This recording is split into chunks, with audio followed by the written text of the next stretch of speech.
Hello everyone, welcome to my home. I know, the table's not set. Shocking, right? Who would invite guests over for a holiday dinner without setting the table? Maddie, where are the plates, the forks, the pine cone centerpieces that nobody asked for? Well, today, we're not talking about this table. We're talking about this table. The Neoplasm Table. The only table that matters this holiday season. So listen, if you don't set your Neoplasm table correctly, you're basically walking into Thanksgiving dinner with just a spoon and hoping for the best.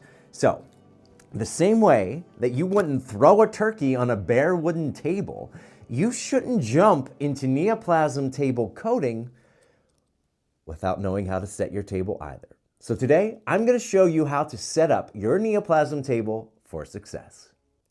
So the first thing that we're going to do is we're going to put a Neoplasm tab right on page 367 of the 2026 ICD to let us know right where that Neoplasm table begins. The most confusing thing about the Neoplasm table is that it's broken into a number of sections. So if you're going fast, you could be in the wrong place for the wrong location of what you're looking for. So the next thing that I do is I highlight where the bone section starts. You can see. And then I write myself a little note, bone start.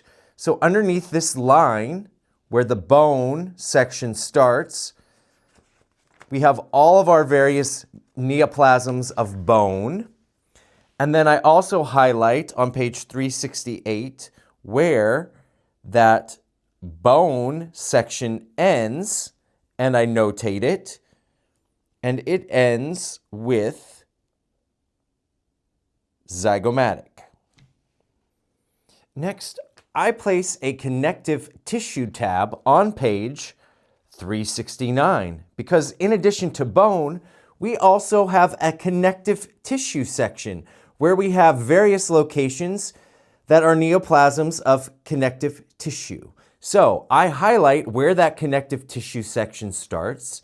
I notate it so that I know everything between this orange line and in the next page, on page 370, where my connective tissue section ends, that any anatomical location between these two lines in the connective tissue section, I'm talking about an anatomical location that is for neoplasms of connective tissue for that respective location.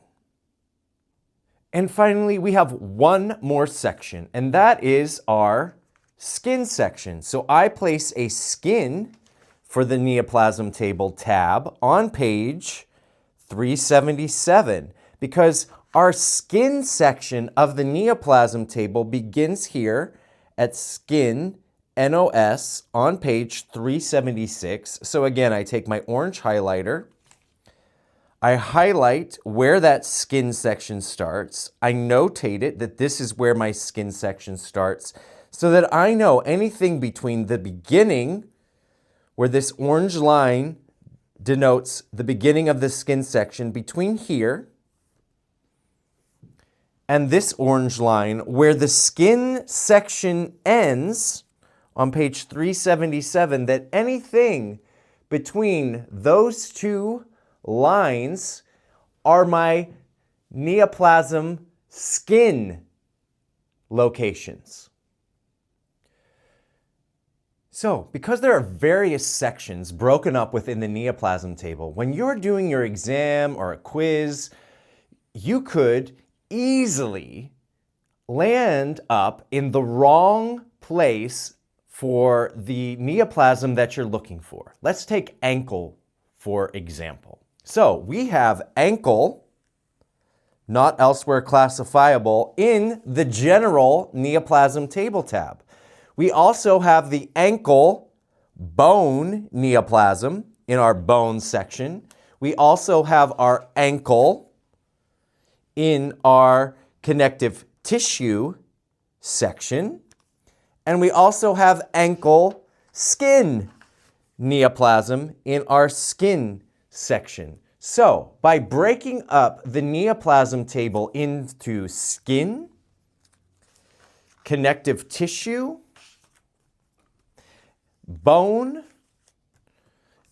and then our regular neoplasm table, we can easily find what section that we're looking for. So that way, if we're looking for ankle of skin, we know we're going to go right to the skin section and find ankle. So that doesn't confuse us or put us in the wrong place of the connective tissue of an ankle.